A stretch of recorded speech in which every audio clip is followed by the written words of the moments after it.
For the life of me, I don't know why landlords make it so hard to have assistance animals like my dog Alex. My last apartment, the building manager was a real problem. When you have access to so much information, you have the responsibility to be very careful how you use the information and share that information with clients in the MLS.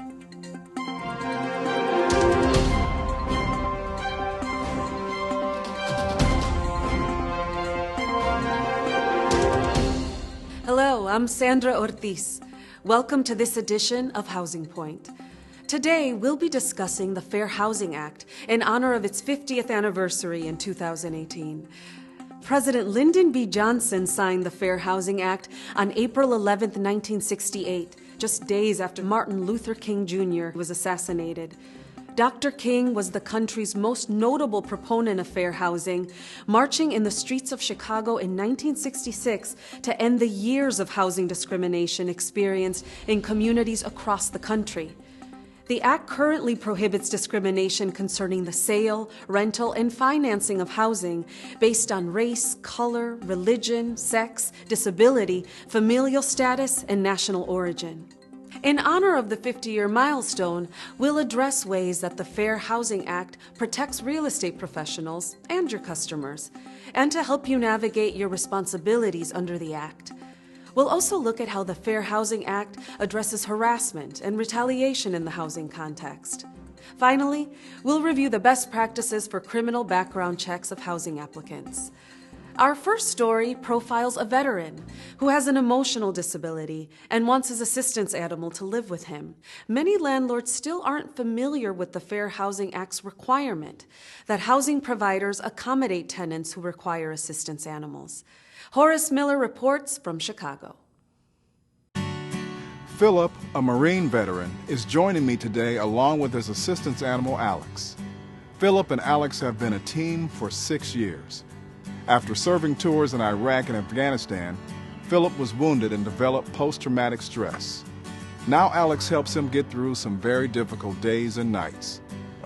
Alex is a part of me. I really can't imagine life without him. Somehow, he always knows when I'm having a bad time. Like last night, he woke me up so I didn't start having a nightmare. And before Alex, I would wake up thinking I was in the middle of a firefight. Not anymore. He's the one thing that keeps me calm. And your doctor suggested you benefit from an assistance animal like Alex? Correct. My VA doctors have eliminated most of the medications I used to take since I started using an assistance animal. One of my doctors even said, "My dog is the best medicine for me." But try telling that to some of these landlords. Landlords and building management need to be aware of the law. They are required to accommodate people with physical or mental disabilities and permit them to have an assistance animal, even when a building has a no pets rule. If a tenant with a disability makes a request for an exception to the rule, building management must accommodate them. Unless there is a threat to the health and safety of others, the housing provider should consider and grant the request. Any animal that provides a disability-related service to the disabled can be considered an assistance animal, even monkeys, birds, or reptiles. Your building has a no pets rule. So what did you do to support your request for an exception? Well, since my disability is post-traumatic stress, which isn't something you can see, I provided management with a letter from my VA doctor. Now, the letter explains that I have a disability and that Alex provides me with disability-related assistance. Well, that should be all you need to have your animal live with you, right? You would think so, but then the landlord wanted to know what my disability was, what medication I was taking, and some other health-related information, which I didn't think was any of their business. According to the Fair Housing Act, housing providers and real estate professionals are not allowed to ask for information regarding medications, copies of medical records, or any details about the nature or severity of a person's disability. A letter from a doctor detailing the patient's need for an assistance animal should be all it takes to allow for an exception to any no pets rule. Of course, there are some people who try to exploit this right, and fake documents can be obtained from uncredible sources. If you suspect that documents are not credible, make a written record and advise the property owner of your concerns. Then have them advise you regarding next steps. For more information about the accommodation for assistance animals, visit fairhousing.realtor. Our next story concerns a mom who not only had to deal with harassment and retaliation from her landlord, but also another problem: discrimination against families with children, a protected class under the Fair Housing Act.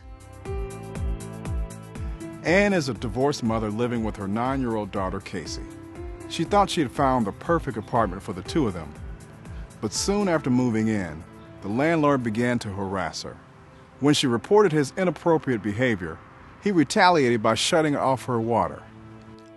At first, he seemed really friendly, going out of his way to see if I needed anything. But then it became uncomfortable, and I complained. The next day, I went to give my daughter a bath, and the water had been shut off. And when I called my landlord about the problem, he wouldn't return my calls. Under the Fair Housing Act, just a single incident of harassment, such as a demand for sexual favors, may be enough evidence to constitute a hostile living environment. The Fair Housing Act also prohibits retaliation against anyone who reports a discriminatory housing practice. Now Anne wants to find a different one-bedroom apartment for herself and her daughter, but she's running into something else: landlords who don't want to rent to her because she has a child living with her. First, I had to deal with management companies that don't want to rent to families who have kids. Is it against the law for them to even ask if you have children? Well, they have ways of finding out. Social media, for instance. And usually they'll ask the ages of everyone in the family on those applications that you have to fill out. Or they will ask you, "So how old are your kids?" out of the blue, and then before you know it, you're answering without even thinking. And then suddenly they don't have any apartments available to rent right now, or ever. So that's why I only give our names.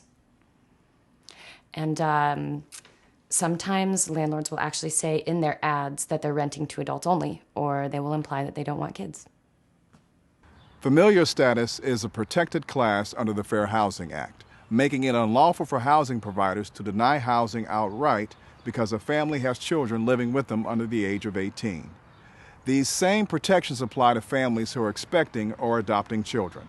Additionally, housing providers may not restrict families with children to live in certain areas of the building complex, or refuse to let them use certain facilities. There are exceptions, including certain types of housing designed just for people 55 years or older.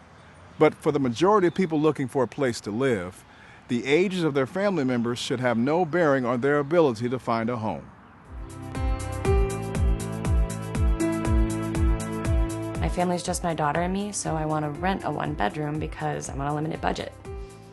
Even though there are buildings that allow kids, I was told that I have to rent a two-bedroom because there are two people in my family. But I'm sure they must allow people who are roommates get a one-bedroom. And what about people who are married? Exactly what my broker said. Amazing how easy it was to get a one-bedroom when she brought that up and made it clear that we knew the law. To learn more about the Fair Housing Act's protections against harassment, retaliation, and discrimination against families with children, visit fairhousing.realtor. Our final fair housing story is about big data and its link to steering. I don't have to tell you, big data is everywhere. It's in your pocket, it's in your wallet, your house, your car, and of course, on social media. Big data helps you offer enhanced service to your prospects, but it can also lead to accusations of steering. Horace Miller reports from San Jose, California.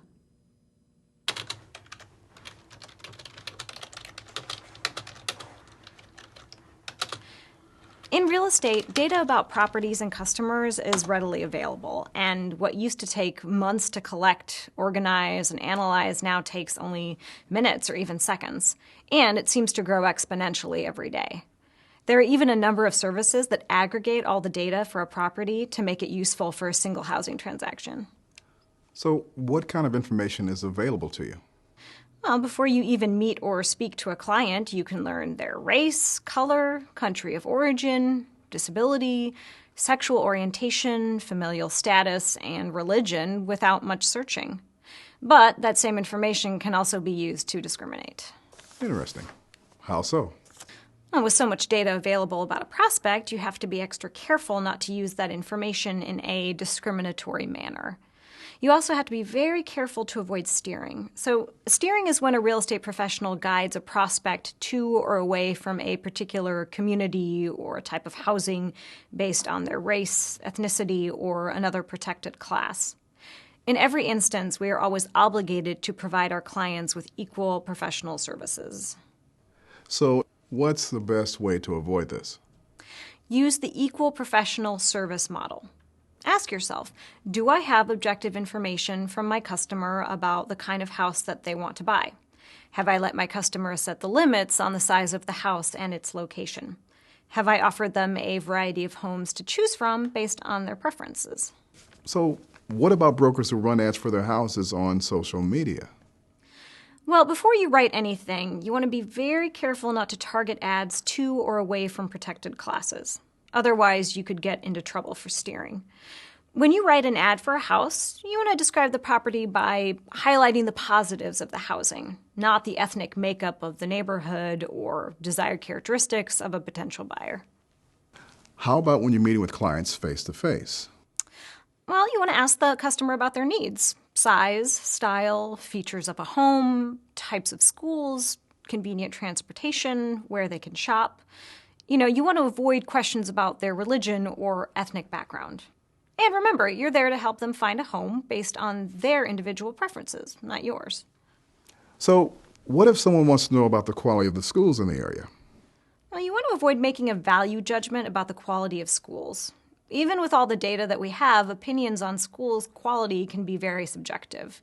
Instead, maybe refer a potential buyer to the website of the school district so that they can do their own research based on their needs.